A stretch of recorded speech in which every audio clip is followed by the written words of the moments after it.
In the last lecture, we have seen a hydrostatic paradox. Now let us see Pascal's law.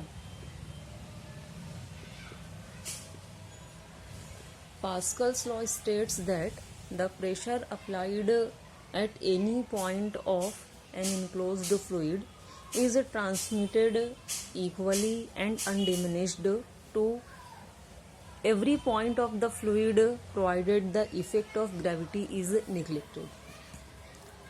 Pascal's law को समझने के लिए हम एक रबर बॉल कंसिडर करेंगे. सपोज इस रबर बॉल में बहुत सारे पिन होल्स किए गए हैं. टॉप पर एक वाइडर होल बनाया गया है. इस होल के थ्रू हम वाटर रबर बॉल में पोर करेंगे. After that we will place the thumb on this wider hole. Thumb को इस होल पर प्लेस करके होल को बंद कर देंगे.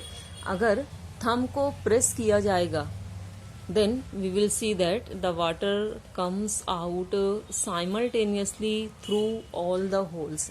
This is due to Pascal's law.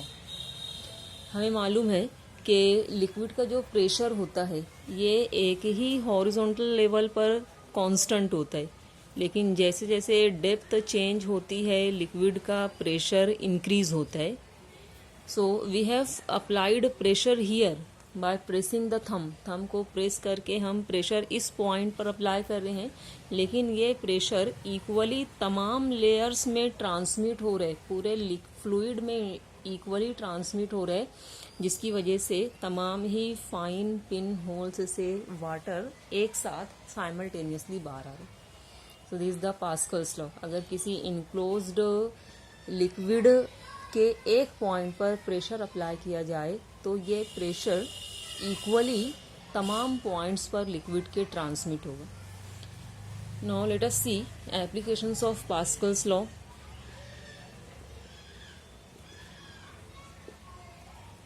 Pascal's law का पहला एप्लीकेशन है हाइड्रोलिक लिफ्ट. हाइड्रोलिक लिफ्ट को यूज़ किया जाता है हेवी ऑब्जेक्ट्स को लिफ्ट करने के लिए. It is based on Pascal's law. Hydraulic lift में दो इंटरकनेक्टेड सिलेंड्रिकल वेसल्स होती हैं इस तरीके से कि एक सिलेंड्रिकल वेसल का एरिया ऑफ क्रॉस सेक्शन कम है और दूसरी वेसल वाइडर है. दोनों ही वेसल्स से दो मूवेबल फ्रिक्शनलेस पिस्टन्स अटैच किए जाते हैं.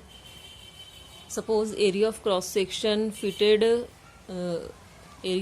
सेक्शन उस पिस्टन का जो नैरो सिलेंडर में फिट किया गया है A1 है, और area of cross section wider cylinder का सपोज A2 है.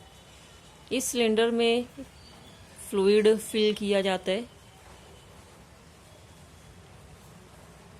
किस तरीके से ये हाइड्रोलिक लिफ्ट वर्क करती है. वो हेवी ऑब्जेक्ट जिसे लिफ्ट करना है it is placed on the platform which is attached with the piston in the wider cylinder. अब अगर नैरो सिलेंडर के पिस्टन पर एक डाउनवर्ड फोर्स एक्सर्ट किया जाए equal to F1, then it will result into a pressure P1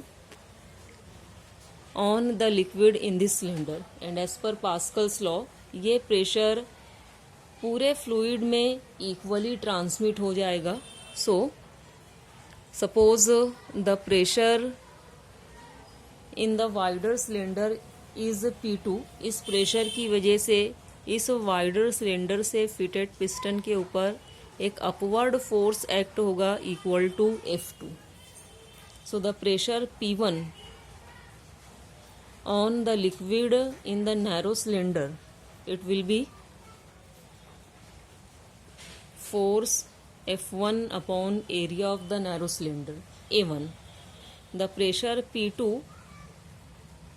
in the wider cylinder it will be equal to force F2 upon area A2 of the wider cylinder. लेकिन Pascal's law के मुताबिक pressure P1 pressure P2 के बराबर है. जो pressure apply किया जा रहा है नैरो सिलेंडर में ये इक्वली पूरे फ्लूइड में ट्रांसमिट हो रहा है, so P1 will be equal to P2। P1 और P2 की वैल्यूज पुट करेंगे। P1 is F1 upon A1 and P2 is F2 upon A2.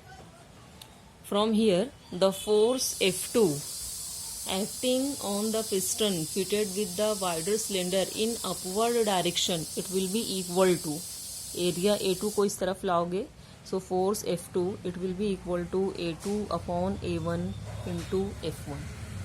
Now since area of cross section of the narrow cylinder is very small than area of cross section of this wider cylinder, wider cylinder का area of cross section A2 बहुत ज़्यादा है than area of cross section of the narrow cylinder, it means that force F2 it will be very large than the force F1. इस तरीके से अगर एक small force apply किया जाएगा नैरो सिलेंडर से फिटेड पिस्टन के ऊपर डाउनवर्ड डायरेक्शन में, then it will result into a large force acting on the piston fitted with the wider cylinder in upward direction.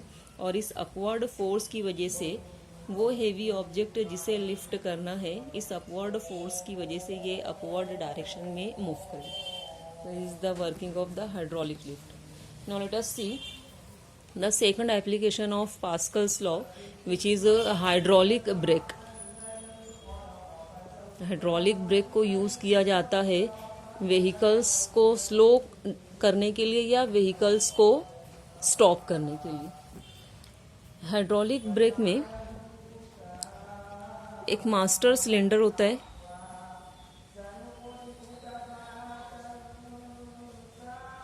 जो एक साइड ट्यूब के जरिए वाइडर स्लेव सिलेंडर से connected होता है। ये स्लेव सिलेंडर व्हील के अंदर होता है।